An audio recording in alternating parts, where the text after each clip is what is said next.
संकट नाशन गणेश चतुर्थी व्रत कथाएं। सत्या 360 प्रवीण चैनल में आपका स्वागत है। आज आप सुनेंगे चैत्र कृष्ण गणेश चतुर्थी व्रत कथा के अंतर्गत एक मकरध्वज नामक राजा की कथा। सो ध्यान से सुनो।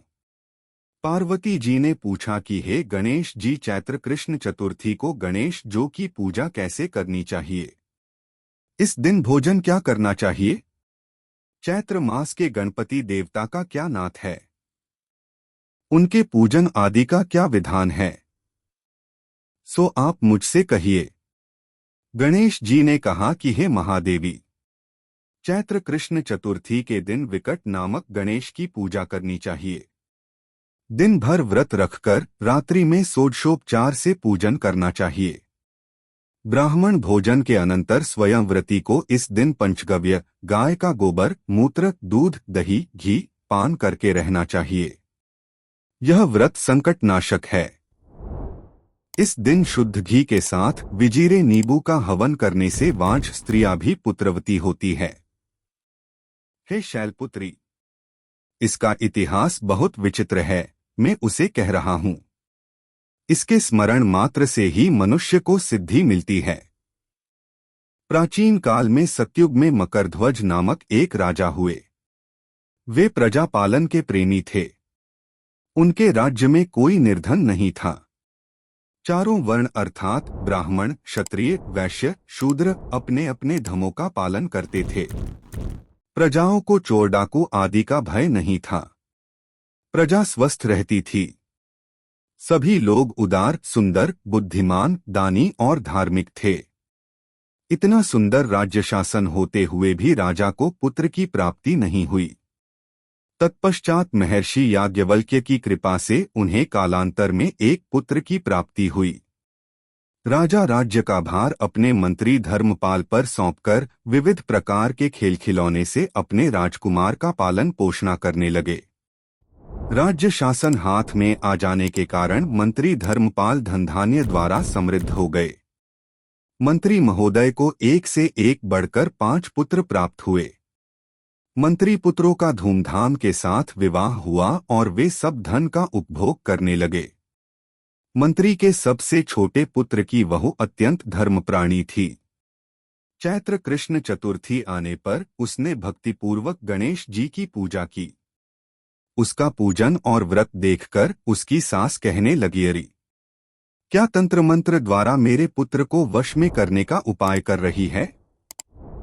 बार बार सास के निषेध किए जाने पर भी जब वहू न मानी तो सास ने कहा, अरे दुष्टय, तू मेरी बात मान नहीं रही है। मैं पीट कर तुझे ठीक कर दूंगी। मुझे यह सब तांत्रिक अभिचार पसंद नहीं है। इसके उत्तर में बहू ने कहा, हे सासू जी, मैं संकट नाशक गणेश जी का व्रत कर रही हूँ। यह व्रत अत्यंत फलदायक होता है। अपनी पतोहू की बात सुनकर उसने अपने पुत्र से कहा कि हे पुत्र, तुम्हारी वहू जादू टोने पर उतारू हो गई है। मेरे कई बार मना करने पर भी वह दुराग्रह वश नहीं मान रही। इस दुष्टा को मारपीट कर ठीक कर दो। मैं गणेश को नहीं जानती ये कौन है और इनका व्रत कैसा होता है। हम लोग तो राजकुल के मनुष्य हैं, फिर हम लोगों की किस विपत्ति को ये नष्ट करेंगे? माता की प्रेरणा से उसने बहू को मारा पीटा। इतनी पीड़ा सहकर भी उसने व्रत किया। पूजनोपरांत वह गणेश जी का स्मरण करती हुई उनसे प्रार्थना करने लगी कि हे गणेश जी, हे जगपति, आप हमारे सास ससुर को किसी प्रकार का कष्ट न दीजिए।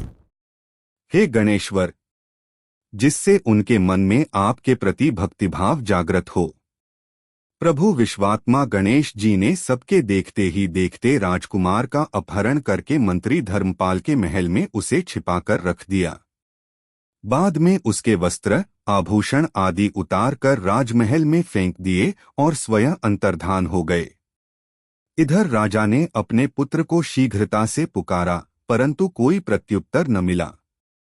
फिर उन्होंने मंत्री के महल में जाकर पूछा कि मेरा राजकुमार कहाँ चला गया? महल में उसके सभी वस्त्राभूषण तो हैं, लेकिन राजकुमार कहाँ चला गया है? किसने ऐसा निंदनीय कार्य किया है? हाय, मेरा राजकुमार कहाँ गया? राजा की बात सुनकर मंत्री ने उत्तर दिया है, राजन, आपका चंचल पुत्र कहाँ चला गया, इसका मुझे पता नहीं है। मैं अभी नगर, गांव, बाग, बगीचे आदि सभी स्थानों में खोज कराता हूँ। इसके बाद राजा अपने सभी नौकरों, सेवकों आदि से कहने लगे, हे अंगरक्षकों, मंत्रियों, मेरे पुत्र का शीघ्र ही पता लगा। राजा का आदेश पाकर दूत लोग सभी स्थाना में खोज करने लगे। जब कहीं भी पता न लगा तो आकर राजा से डरते डरते निवेदन किया कि महाराज, अपहरणकारियों का कहीं सुराग न मिला। राजकुमार को आते जाते किसी ने नहीं देखा। उनकी बातों को सुनकर राजा ने मंत्री को बुलवाया। मंत्री से राजा ने पूछा कि मेरा राजकुमार कहाँ है? हे धर्मपाल, मुझसे साफ साफ बता दे कि राजकुमार कहाँ है। उसके वस्त्राभूषण दिखाई पड़ते हैं, केवल वही नहीं है। अरे नीच, मैं तुम्हारा वध कर डालूंगा, तेरे कुल को नष्ट कर दूंगा, इसमें जरा भी संदेह नहीं है। राजा द्वारा डांट पड़ने पर मंत्री चकित हो गया। मंत्री ने सर झुकाकर कहा कि हे भूपाल, मैं पता लगाता हूं, इस नगर में बालक अपहरणकर्ताओं का कोई गिरोह नहीं है और न तो डाकू आदि ही रहते हैं। फिर भी हे प्रभु, पता नहीं किसने ऐसा नीच कर्म किया और न जाने वह कहाँ चला गया। धर्मपाल ने आकर महल में अपनी पत्नी और पुत्रों से पूछा। अपनी सभी बहुओं को बुलाकर भी उसने पूछा कि यह कर्म किसने किया है। यदि राजकुमार का पता नहीं लगा तो राजा मुझ अभागे के वंश का विनाश कर देंगे। ससुर की बात सुनकर छोटी बहू ने कहा कि हे दादाजी, आप इतने चिंतित क्यों हो रहे हैं? आप पर गणेश जी का कोप हुआ है, इसलिए आप गणेश जी की आराधना कीजिए। गजा से लेकर नगर के समस्त स्त्री पुरुष बालक वृद्ध संकटनाशक चतुर्थी का व्रत विधिपूर्वक करें तो गणेश जी की कृपा से राजकुमार मिल जाएंगे। मेरा वचन कभी मिथ्या नहीं होगा। छोटी बहू की बात सुनकर ससुर ने हाथ जोड़कर कहा कि हे बहू, तुम धन्य हो, तुम मेरा और मेरे कुल का उद्धार कर दोगी। गणेश जी की पूजा कैसे की जाती है? हे सुलक्षणी, मुझे बताओ। मैं मंदबुद्धि होने के कारण व्रत के महात्म्य को नहीं जानता हूँ। हे कल्याणी, हम लोगों से जो भी अपराध हुआ हो उसे क्षमा कर दो और राजकुमार का पता लगा दो।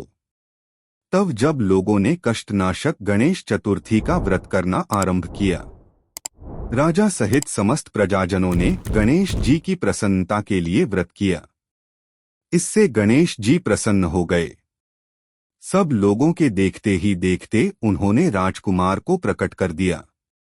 राजकुमार को देखकर नगरवासी आश्चर्य में पड़ गए। सब लोग बहुत प्रसन्न हुए। राजा के हर्ष की तो सीमा न रही।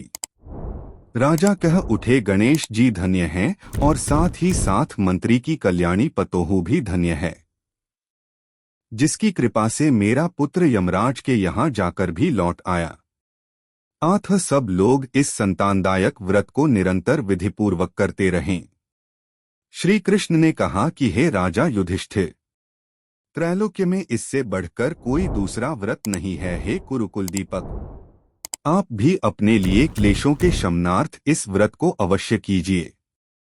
श्री कृष्ण जी के मुख से इस कथा को विस्तार पूर्वक सुनकर युधिष्ठिर ने बड़े ही भक्ति भाव से चैत्र कृष्ण चतुर्थी का व्रत किया और गणपति की कृपा से अपने खोए हुए राज्य को पुनः प्राप्त कर लिया।